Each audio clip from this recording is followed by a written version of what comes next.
নেত্রী পরিষ্কার বলেছেন সারা দেশ এখন কারাগার, এখন সারা দেশে হত্যাযজ্ঞ চলছে। আমাদের জাতীয় শত্রু ইউনূসের হাত থেকে দেশটা বাঁচাতে হবে। শহীদদের রক্তের বিনিময়ে অর্জিত আমাদের যে সংবিধান, এই সংবিধানকে আমাদের রক্ষা করতে হবে। ইউনূসকে ইমিডিয়েটলি পদত্যাগ করতে হবে, সকল কিলিং বন্ধ করতে হবে, সকল ভায়োলেন্স বন্ধ করতে হবে। আন্তর্জাতিক কমিউনিটির কাছে তিনি আহ্বান জানিয়েছেন তদন্ত করতে হবে, বিচার করতে হবে এবং জনগণের মনে রিস্টোর ট্রাস্ট অ্যান্ড জাজমেন্ট, জনগণের মনে বিশ্বাস ফিরিয়ে আনতে হবে এবং সুবিচার প্রতিষ্ঠিত করতে হবে। এই কথাগুলো তিনি বলেছেন। তিনি পরিষ্কার বলেছেন যে ফ্রি ফেয়ার নির্বাচন করতে হলে দেশ থেকে আইনের শাসন উঠে গেছে, এটাকে পুনঃপ্রতিষ্ঠিত করতে হবে।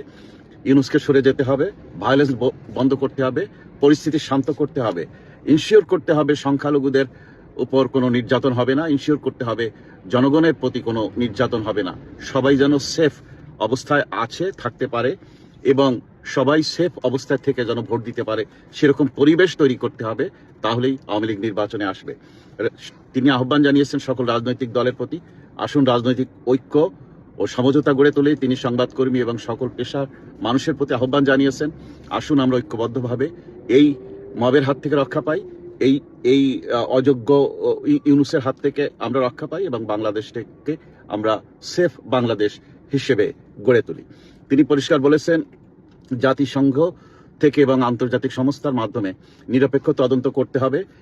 ইন্টারন্যাশনাল কমিউনিটির কাছে তিনি আহ্বান জানিয়েছেন আমাদের দেশবাসীকে আপনারা রক্ষা করুন, এদেশে আইনের শাসন প্রতিষ্ঠিত করুন, এই বিপজ্জনক অবস্থা থেকে বাংলার মানুষকে আপনারা মুক্ত করুন। এখানে অনেক বড় কনস্পিরেসির মাধ্যমে একটি শান্তশিষ্ট দেশকে, একটি সফল দেশকে ধ্বংসের দ্বার প্রান্তে নিয়ে যাওয়া হয়েছে। এটা থেকে দেশবাসীকে বাঁচানোর জন্য তিনি ইন্টারন্যাশনাল কমিউনিটির কাছে আহ্বান জানিয়েছেন। দিল্লির ফরেন করেসপন্ডেন্স ক্লাবে অনুষ্ঠিত এই মিটিংটি 23 জানুয়ারি সন্ধ্যায় অনুষ্ঠিত হয়। সেখানে 56টি দেশের সংবাদ কর্মীরা উপস্থিত ছিলেন এবং সেখানে আরো অনেক নেতৃবৃন্দ বক্তব্য রেখেছেন। সাংবাদিকরা প্রশ্ন করেছেন।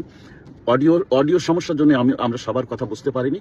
আশা করছি শীঘ্রই আরো ভালো ক্লিপস আসবে, সেটা থেকে আমরা আরো ভালো তথ্য জানতে পারবো। তা যদি পাই তাহলে আগামীকাল এটির উপর আরেকটি ভিডিও আমি করব।